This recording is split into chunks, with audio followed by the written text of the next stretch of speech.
Welcome to ETV prime.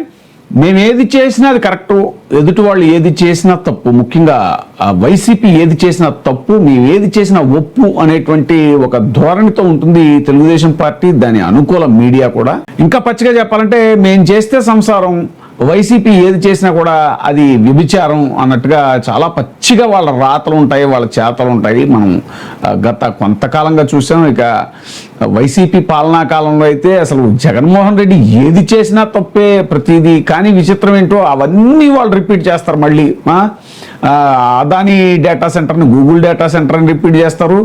Land title act ఇంకేముంది, జగన్ భూములు కొట్టేశాడు, అసలు మొత్తం బూచాడు వచ్చేసాడు, మీ భూములు కొట్టేశాడు అంటూ జగన్మోహన్ రెడ్డి గారు పొరపాటున ఫోటో వేయించుకున్న పాపానికి ఆయన ఒక విప్లవాత్మకంగా చాలా రెవల్యూషనరీగా తీసుకుని నీతి ఆయోగ్ ప్రతిపాదించినటువంటి ఒక యాక్ట్ని, ల్యాండ్ టైటిల్ యాక్ట్ని, అది చాలా బ్రిటిష్ గవర్నమెంట్లో ఎప్పుడో బ్రిటిష్ గవర్నమెంట్లో సర్వే చేసినటువంటి భూముల రికార్డులు ఎప్పటికీ ఉంటే వాటిని రీసర్వే చేయించి ల్యాండ్స్, ఎందుకనంటే ఈ పరిశ్రమలో అవి రావడానికి వాటికి భూముల కేటాయింపులకి అనేక రకాల వివాదాలు, భూ వివాదాలు, సమస్యలు వస్తున్న నేపథ్యంలో న్యూ రీసర్వే చేసి అంతా కూడా న్యూ ల్యాండ్ టైటిల్ యాక్ట్ అనేటువంటిది పెట్టాలి అనేటువంటిది ఆయన ఒక అద్భుతమైన టెక్నాలజీతో కొన్ని హెలికాప్టర్లు, డ్రోన్లు ఇవన్నీ కూడా సర్వేయర్ని, దాదాపు 200 మంది సర్వేయర్ని రిక్రూట్ చేసి ఎంతో పకడ్బందీగా చేసినటువంటి ఆ స్కీమ్ను కూడా ఇంకేం నానా యాగి చేసేసి మొత్తం విష ప్రచారం చేసి ఆయన అనుకూల మీడియా కానీ తెలుగుదేశం కానీ, సరే మరి ఈయన ఇది నిరంతర నిత్య విద్యార్థి ఉన్నారు కదా ఆయన, జనసేన అధినేత, ఆయన వాళ్ళకి వంత పాడుతూ రచ్చ చేశారు. ఇంకా ఒకటి కాదు, భోగాపురం ఎయిర్పోర్ట్ విషయంలో అది జగన్ మొదలు పెడితే మేమే వచ్చి శంకుస్థాపన చేసి మేమే అంటారు. మిత్తల్ స్టీల్ ఫ్యాక్టరీ అంతే. తర్వాత ఇది మన పోర్టు, మచిలీపట్నం పోర్టు 70% జగన్మోహన్ రెడ్డి గారు ఫినిష్ చేసి వెళ్ళారు. అది కానీ మూలపేట పోర్టు కానీ, ఇక సరే మెడికల్ కాలేజీల విషయం చెప్పనే అక్కర్లేదు. దానంత దారుణమైనటువంటి విషయం ఇంకోటి ఉండదు. 17 మెడికల్ కాలేజీలు తీసుకొచ్చి ఒక చరిత్ర సృష్టిస్తే జగన్మోహన్ రెడ్డి గారు దాన్ని ప్రైవేటు పరం చేసేయాలి అనుకోవటం, ఇలాంటివి అసలు ఒకటి కాదు. ఎందుకు పదే చెప్పాల్సి వస్తుందనంటే అన్ని విధ్వంసం జగన్ని అని వచ్చి వాళ్ళు చేస్తుంది ఏంటంటే దానికి డబుల్ విధ్వంసం చేస్తున్నారు. అసలు అప్పుడుగా జరిగింది విధ్వంసం, ఇదే విధ్వంసం అనేట్లాగా ఇప్పుడు పరిస్థితులు ఉన్నాయి. ఇక ఋషికొండ ప్యాలెస్కి వద్దాం. వైజాగ్లో ఋషికొండ ప్యాలెస్ అంటూ దానికి ప్యాలెస్ అని పేరు పెట్టేసి అది జగన్మోహన్ రెడ్డి గారి కోసం కట్టేసుకున్నారు. జగన్మోహన్ రెడ్డి గారి ఓన్ ప్రాపర్టీ అన్నట్టుగా దాన్ని విష ప్రచారం చేశారు. అది ఆల్రెడీ ఋషికొండ మీద ఇది టూరిజంకి సంబంధించినటువంటి రిసార్ట్స్ ఉన్నాయి. సరే అది ఎప్పట్లోనో కట్టినవి, వాటిని ఎక్స్పాండ్ చేసుకుంటే బాగుంటుందని చెప్పేసి ఆల్రెడీ అక్కడ ఉన్న వాటిని కొంచెం ఎక్స్పాండ్ చేసి దాన్ని అధునాతనంగా కట్టించాడు ఆయన. 400 కోట్లలో అద్భుతంగా కట్టించాడు, మామూలుగా కాదు. ఇది తెలంగాణలో కేసీఆర్ గారు ఇది సెక్రటేరియట్ కట్టించినట్టు ఒక అద్భుతమైనటువంటి బిల్డింగ్ని, అద్భుతమైన ఎసెట్ని క్రియేట్ చేశాడు ఆయన. మీరేం చేశారు, అమరావతిలో తాత్కాలిక భవనాల పేరుతో కోట్లు తగిలేసి అక్కడ వరదలు వస్తే మునిగిపోవటం, లేదంటే వర్షం పడితే నీళ్లు గారటం లాంటి బిల్డింగ్లు కట్టారు మీరు. ఆయన కేవలం 400 కోట్లకి అద్భుతమైనటువంటి బిల్డింగ్ కట్టాడు. అసలు ఈవేళ దాన్ని ఎలా వాడుకోవాలో కూడా మీకు అర్థం కానిటువంటి పరిస్థితిలో ఉన్నారు మీరు. ఆల్రెడీ తాజ్ లాంటి పెద్ద హోటల్ గ్రూప్స్ కూడా పోటీ పడుతున్నాయి అవి ఇవ్వడానికి. కానీ మీకు ఏంటంటే మీకు కొంచెం ఈ హైటెక్ అది ఇది అని అంటారు కాబట్టి వీళ్ళని పిలుస్తున్నాం అని అలా కూడా వారు వాడుకోవచ్చు. పెద్ద కార్పొరేట్ కాన్ఫరెన్స్లకి వాటికి కూడా రెంట్కి ఇవ్వచ్చు.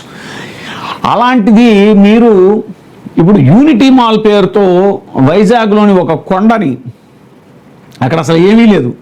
ఇక్కడ ఋషికొండ మీద ఆల్రెడీ గవర్నమెంట్ రిసార్ట్స్ అవి, ఇది మన టూరిజం రిసార్ట్స్ని ఎక్స్పాండ్ చేస్తే అది కాదు. కానీ ఇప్పుడు మీరు ఫ్రెష్గా వైజాగ్లో ఇంకో కొండని పూర్తిగా దొలిచేసి బోడిగుండు చేసేసి, అప్పుడు మీరు అన్నది ఋషికొండ బోడిగుండు చేయటం అని ఆయన చేయాలి, ఇప్పుడు మీరు చేస్తుంది బోడిగుండు చేయటం. 175 కోట్లతో యూనిటీ మాల్ కట్టాలి అని మీరు డిసైడ్ అయ్యి ఆ విజువల్స్ కూడా మీరు చూడొచ్చు. ఎంత దారుణం అంటే ఆ కొండను పూర్తిగా దొలిచేశారు, అసలు మామూలుగా కాదు. ఇది మైనింగ్ మాఫియా దొలిచేస్తారు కదా, అలాగ దొలిచేసి మీరు కడుతున్నటువంటి యూనిటీ మాల్ ఏదైతే ఉందో ఇప్పుడు దీన్ని ఏమంటారు, ఇప్పుడు మీరు చేస్తుంది కరెక్ట్. మరి పర్యావరణవేత్తలు ఏమయ్యారు?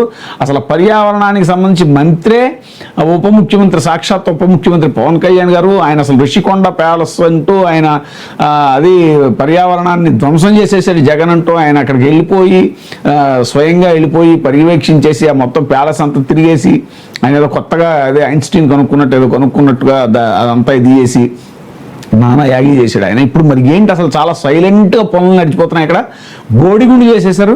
ఆ విజువల్స్ చూస్తే మనకు అర్థమవుతుంది. అద్భుతమైన కొండని ఋషికొండ మళ్ళీ చెప్తుంది. ఎందుకనంటే ఋషికొండ వీళ్ళేమి జగన్మోహన్ రెడ్డి గారు ఏమి కొత్తగా దాన్ని దొలచలేదు. కొండని ఆల్రెడీ ఉన్న రిసార్ట్స్ని ఎక్స్పాండ్ చేశాడు ఆయన. ఇంకొక 1000 గజాలు 2000 గజాలు అలాంటి కొంత ఎక్స్పాన్షన్ ఏదైతే ఉందో అది మాత్రం వచ్చేసి ఆ బిల్డింగ్ని రినోవేట్ చేశాడు ఆయన. అప్పుడున్న బిల్డింగ్స్ని కొత్తగా కట్టించాడు ఆయన, అంతే. కానీ వీళ్ళు అలా కాదు, మొత్తం కొండనే చేస్తున్నారు. మీరు అక్కడ చూడొచ్చు విజువల్స్. సో దీన్ని ఏమంటారు, మరి దీనికి ఏం సమాధానం చెప్తారు చంద్రబాబు నాయుడు గారు? చంద్రబాబు నాయుడు గారి కన్నా కూడా ఇప్పుడు ఎక్కువగా చెప్పాల్సింది పర్యావరణ మంత్రి, అటవీ మంత్రి అయినటువంటి పవన్ కళ్యాణ్ గారు చెప్పాలి. ఇవన్నీ అటవీ శాఖ కిందకి, పర్యావరణ శాఖ కిందకి వస్తాయి ఇవన్నీ కూడా. అందులో సి కోస్టల్ జోన్, అది కోస్టల్ జోన్ పరిధిలోకి వచ్చేటువంటిది. అది మరి ఫ్రెష్గా అనుమతులు తెచ్చారా? పర్యావరణ అనుమతులు ఉన్నాయా? అసలు ఏంటి దాని కథా కమామిషి ఏంటి అనేటువంటిది అసలు ఏంటి? చాలా విషయాలు పవన్ కళ్యాణ్ గారు చాలా మౌనంగా ఉంటున్నారు అనేటువంటిది ఇప్పుడు పెద్ద చర్చనీయాంశం అవుతుంది. ఎందుకనంటే అక్కడ తమిళనాడులో చూడండి, వాళ్ళు మిత్రపక్షం అయినా కూడా ఇప్పుడు నిన్న డిఎండికే ఆవిడ ఏమన్నారు, అతను ఎవరినో ఆస్ట్రాలజర్ని విజయ్ అపాయింట్ చేసుకోవడం అనేటువంటి తప్పు అన్నారు. వెంటనే విజయ్ అది విత్డ్రా చేసుకున్నాడు.